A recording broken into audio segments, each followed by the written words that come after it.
नमस्कार, बहुत बहुत स्वागत है आपका। आप देख रहे हैं न्यूज़ 18 का डिजिटल प्लेटफॉर्म। मैं हूं आपके साथ ऋतु ज्ञानवानी। 25 से 30 एक बार फिर नीतीश, इसी नारे के साथ एनडीए ने बिहार में साल 2025 का विधानसभा चुनाव लड़ा।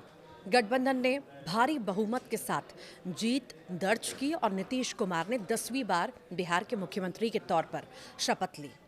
बीते लगभग 2 दशकों से बिहार की राजनीति की धुरी बने हुए नीतीश कुमार को शपथ लिए हुए 105 दिन गुजर चुके हैं और अब वो राज्यसभा जाने की तैयारी में हैं। उनके इस फैसले ने कईयों को चौंकाया है, खासकर उनकी पार्टी के कार्यकर्ताओं को। उनकी पार्टी के कार्यकर्ताओं में रोष है, नाराजगी है और इस बात को लेकर गहरा असमंजस भी है कि आखिर इतना बड़ा फैसला इतनी अचानक कैसे और आखिर क्यों लिया गया। नीतीश कुमार के सोशल मीडिया पोस्ट के मुताबिक वो अपनी स्वेच्छा से संसद के ऊपरी सदन का सदस्य बनना चाहते हैं, लेकिन पार्टी के कार्यकर्ताओं के लिए ये स्वीकार कर पाना मुश्किल हो रहा है। बाहर से आए एक कार्यकर्ता ने कहा है कि नीतीश कुमार के राज्यसभा जाने की खबर सामने आने के बाद से उनकी होली की खुशी गायब हो गई है। वो कहते हैं ये फैसला नीतीश कुमार का नहीं है। अगर वो फैसला लेते भी तो होली के बाद कार्यकर्ताओं और पार्टी के लोगों के साथ रायशुमारी करने के बाद लेते। रात में मैंने जैसे ही न्यूज़ देखी, सुबह आनन फानन में पटना पहुंचे। विश्वास ही नहीं हो रहा कि ऐसा कुछ हुआ है। 4 मार्च की रात टीवी चैनलों पर नीतीश कुमार के राज्यसभा जाने की खबर सुनने के बाद 5 मार्च की सुबह जेडीयू दफ्तर और एक अणमार्ग पहुंचने वाले वो अकेले कार्यकर्ता नहीं हैं।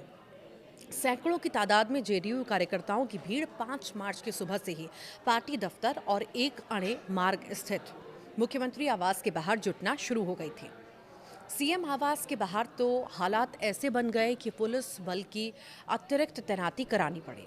यहां तक कि कार्यकर्ताओं के वहां खड़े रहने पर भी पाबंदी लगा दी गई। रही बात जेडीयू दफ्तर की, तो नाराजगी में डूबे कार्यकर्ताओं ने यहां तोड़फोड़ भी की है। राज्यसभा नामांकन के लिए जब गृह मंत्री अमित शाह के साथ नीतीश कुमार का काफिला सीएम आवास से निकला तो बाहर कार्यकर्ताओं ने अमित शाह और ललन सिंह मुर्दाबाद के नारे भी लगाए। तो वहीं कुछ नारे ऐसे भी कि वोट हमारा, राज तुम्हारा नहीं चलेगा, नहीं चलेगा। जिन कार्यकर्ताओं से हमारी बात हुई उनमें से ज़्यादातर ने ये आरोप लगाया कि नीतीश कुमार को राज्यसभा भेजने के पीछे किसी और का नहीं बल्कि उन्हीं की पार्टी के कुछ लोगों का हाथ है। तो वहीं कुछ को अभी भी उम्मीद है कि शायद नीतीश कुमार अपना नामांकन वापस ले लें, पर फिलहाल के लिए ऐसा होता नजर नहीं आता। ऐसे में सबसे बड़ा सवाल यही है कि नीतीश कुमार के इस फैसले के पीछे की आखिर मुख्य वजह क्या है, क्या रही होगी वजह? क्या उन पर वाकई किसी का दबाव था? बिहार का अगला मुख्यमंत्री कौन होगा, किस पार्टी से होगा? नीतीश कुमार के बेटे निशांत कुमार की राजनीति में प्रवेश करने के दावों में कितनी सच्चाई है? और साथ ही सवाल ये भी कि अब जेडीयू का भविष्य क्या होगा? कितना चौंकाने वाला फैसला है ये। देखिए, बिहार के वरिष्ठ पत्रकार हैं, लेखक भी हैं संतोष सिंह नीतीश कुमार के इस फैसले को कहीं से भी चौंकाने वाला नहीं बताते। न ही साल 1973 से पत्रकारिता कर रहे वरिष्ठ पत्रकार लव कुमार मिश्रा दोनों के मुताबिक नीतीश कुमार का मुख्यमंत्री की कुर्सी छोड़ना और राज्यसभा जाना पहले से तय था। संतोष सिंह के मुताबिक एक तारीख से ही मुख्यमंत्री आवास में ये खबर उड़ने लगी थी कि साहब जाने वाले हैं। तो आखिर नीतीश कुमार के इस निर्णय के पीछे क्या वजह रही? तो संतोष सिंह इसके पीछे के कुछ मुख्य कारण गिनाते हैं। पहला यह है कि राज्यसभा की वैकेंसी लगभग हर 2 साल पर आती है।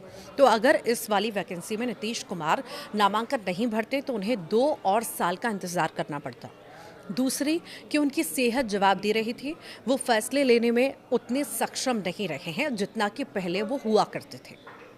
तीसरी ये कि उनके उत्तराधिकारी की रेस में पार्टी के नेशनल सेक्रेटरी और पूर्व ब्यूरोक्रेट मनीष वर्मा का नाम सामने आने लगा था, जिससे नीतीश कुमार के लिए थोड़ी असहज स्थिति पैदा हो गई थी। और इसके बाद उनके बेटे निशांत कुमार को राज्यसभा भेजने की चर्चाएं होने लगी, पर निशांत दिल्ली जाने के लिए तैयार नहीं हुए। नतीजन ललन सिंह, संजय झा, विजय चौधरी जैसे लोगों ने नीतीश कुमार को मनाया और ये भरोसा दिलाया कि उनके लिए राज्यसभा जाने का यही सही समय है। संतोष सिंह ने यहाँ इस तथ्य पर भी ध्यान खींचते हुए कहा कि नीतीश कुमार के बाद जेडीयू को जेडीयू की जो लीडरशिप है उसके बीजेपी के साथ बहुत सहज रिश्ते हैं। वो कहते हैं संजय झा तो बीजेपी में ही थे, ललन सिंह नरेंद्र मोदी के ही कैबिनेट में मंत्री हैं, नीतीश कुमार खुद फैसले लेने में उतने सक्षम है नहीं। तो ऐसे में ये कह देना कि स्वतंत्र रूप से ये उन्हीं का फैसला होगा, सही नहीं होगा। लव कुमार मिश्रा का मानना है कि नीतीश कुमार पर प्रधानमंत्री नरेंद्र मोदी और केंद्रीय मंत्री अमित शाह का दबाव था। चुनाव के समय ही उनसे कहा गया था कि अब उन्हें राज्यसभा आ जाना चाहिए और प्रदेश में बीजेपी का मुख्यमंत्री बनाया जाना चाहिए। संतोष सिंह के अनुसार नीतीश कुमार से कहा गया था कि अगला मुख्यमंत्री उनकी सहमति से ही चुना जाएगा। साथ ही अगर बीजेपी का सीएम बनता है तो 2 डिप्टी सीएम जेडीयू के होंगे। आखिर अगला सीएम अब कौन होगा, ये भी सवाल आपके जहन में होगा। तो देखिए, नीतीश कुमार के बाद अब बिहार के मुख्यमंत्री की कुर्सी कौन संभालेगा?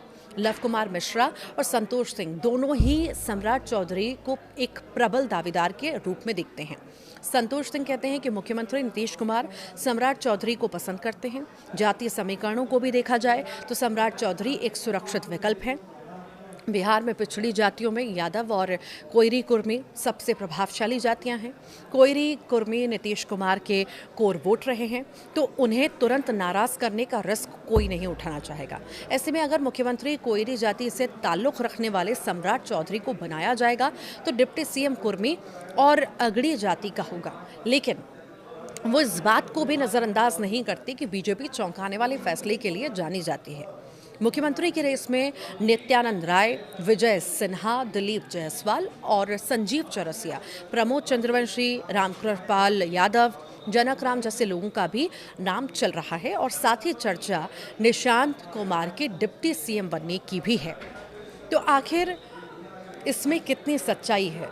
निशांत की राजनीति में एंट्री, उस पर लव मिश्रा कहते हैं कि फिलहाल के लिए निशांत की राजनीतिक एंट्री को कुछ दिनों के लिए टाल दिया गया है। पार्टी के ही कुछ नेताओं का हवाला देते हुए वो कहते हैं कि अगर निशांत को अभी राजनीति में उतारा गया तो नीतीश कुमार पर भी परिवारवाद के आरोप लगेंगे, इसीलिए उन्हें तत्काल कोई राजनीतिक भूमिका नहीं मिलने जा रही है। पर संतोष सिंह का मानना है कि जेडीयू के अस्तित्व को बचाए रखने के लिए निशांत का राजनीति में प्रवेश करना बेहद जरूरी है। उनका मानना है कि चुनावी राजनीति में अगर जेडीयू को प्रासंगिक बने रहना है तो निशांत को सामने आना ही पड़ेगा। निशांत कुमार नीतीश कुमार के इकलौते बेटे हैं। वे सार्वजनिक और राजनीतिक जीवन से लगभग दूर ही रहे हैं। उन्होंने इंजीनियरिंग की पढ़ाई की है।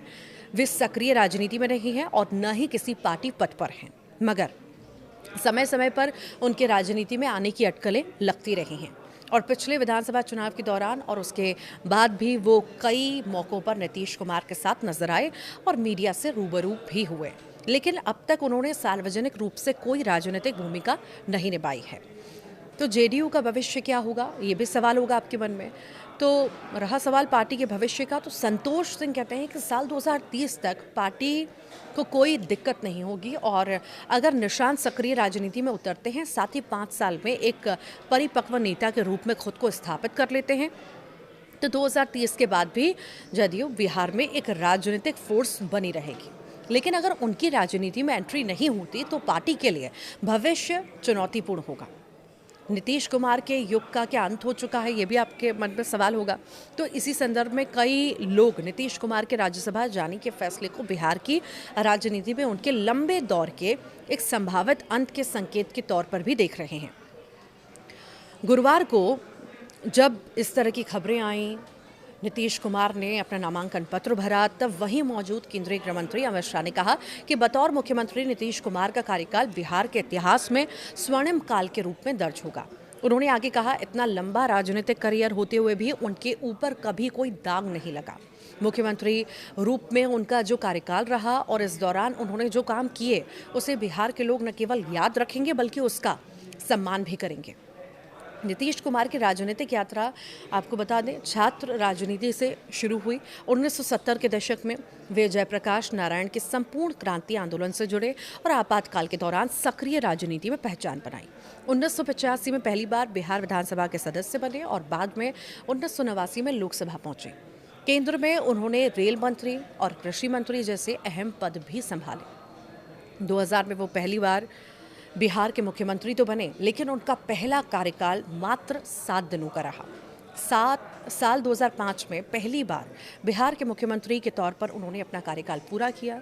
मई 2014 से लेकर फरवरी 2015 के बीच के छोटे अंतराल को छोड़ दें तो वे तब से लगातार बिहार की सत्ता के केंद्र में बने रहे और राज्य की राजनीति की धुरी माने जाते हैं। साल 2025 का बिहार विधानसभा चुनाव भी उन्हीं के चेहरे पर लड़ा गया। एनडीए गठबंधन को 2/3 बहुमत से भी अधिक सीटें आईं और बीजेपी सबसे बड़ी पार्टी बनकर उभरी। इसके बावजूद मुख्यमंत्री पद की कमान जो है एक बार फिर से नीतीश कुमार को ही सौंपी गई। हालांकि चुनावी नतीजों के बाद से ही विपक्षी दलों और कई राजनीतिक विश्लेषकों की ओर से ये कहा जाता रहा कि शायद इस बार नीतीश कुमार बतौर मुख्यमंत्री अपना कार्यकाल पूरा नहीं कर पाए। अब हालात उसी दिशा में आगे भी बढ़ चुके हैं। नीतीश कुमार की केंद्रीय राजनीति में वापसी होने जा रही है, पर वरिष्ठ पत्रकारों के मुताबिक इसमें अभी कम से कम 1 महीने का वक्त लग सकता है, क्योंकि राज्यसभा का नया कार्यकाल 10 अप्रैल के बाद शुरू होगा और माना जा रहा है कि उसी के बाद से मुख्यमंत्री पद से इस्तीफा दे सकते हैं और बिहार में नई सरकार के गठन की प्रक्रिया भी शुरू हो सकती है। आप क्या सोचते हैं, ज़रूर बताइएगा कमेंट के जरिए।